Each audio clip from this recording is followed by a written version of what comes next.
আজকে আমাকে মাননীয় প্রধান উপদেষ্টা তোমরা নড়ানড়ি করো না। ডেকেছিলেন নূরের শারীরিক খোঁজখবর নেওয়ার জন্য এবং সম্পর্কে জানার জন্য।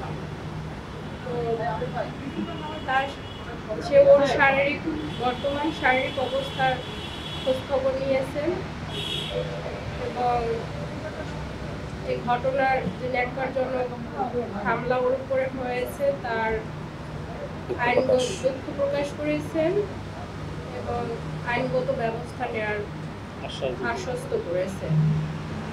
সাথে সাথে ওর উপরে যে গুরুতর যে শারীরিক কন্ডিশন সবকিছু বিবেচনা করে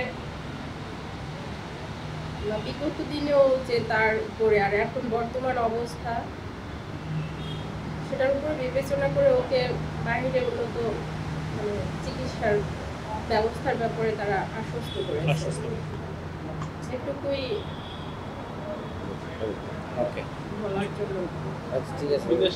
দেশে নেওয়ার ব্যাপারে স্পেসিফিক ডেট বা নির্ধারণ করা হয়নি, বাট বলছেন যে শারীরিক এখনো তো ও স্ট্রাগল হয়নি, মানে যাওয়ার জন্য তো মিনিমাম একটা ওর যে শারীরিক কন্ডিশন এখনো গতকাল বিকেলেও ওর আবার মানে গতকাল দুপুর পর্যন্ত মোটামুটি একটু ছিলেন, বাট ওকে আইসিইউ থেকে এখন বেডে স্থানান্তর হয়েছে ওর মেনলি ক্রাউড ম্যানেজমেন্টের জন্য। যখন আইসিইউতে ছিল অনেক মানে যেহেতু একজন জাতীয় পর্যায়ের একটা পরিচিত মুখ সবাই দেখার জন্য ভিড় করছে, সো ওই জায়গায় তো আরও অনেক রুগী আছে, তো তাদের সেফটির ব্যাপারটা মাথায় রেখে ওকে কেবিনে করা হয়েছে ওই জায়গায় ট্রিটমেন্টের জন্য। ও কালকে দুপুর পর্যন্ত মোটামুটি ছিল, বাট বিকেল থেকে ওর আবার ব্লিডিংটা শুরু হয় নাক থেকে,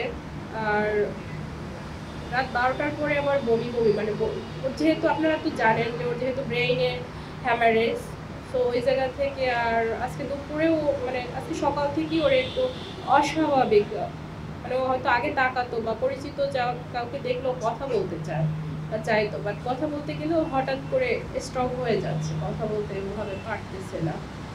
সো এই জিনিসগুলো বিবেচনা করে শারীরিক অবস্থা দেখে তারা উদ্যোগ নিবে। এখনো শারীরিক অবস্থা স্টেবল।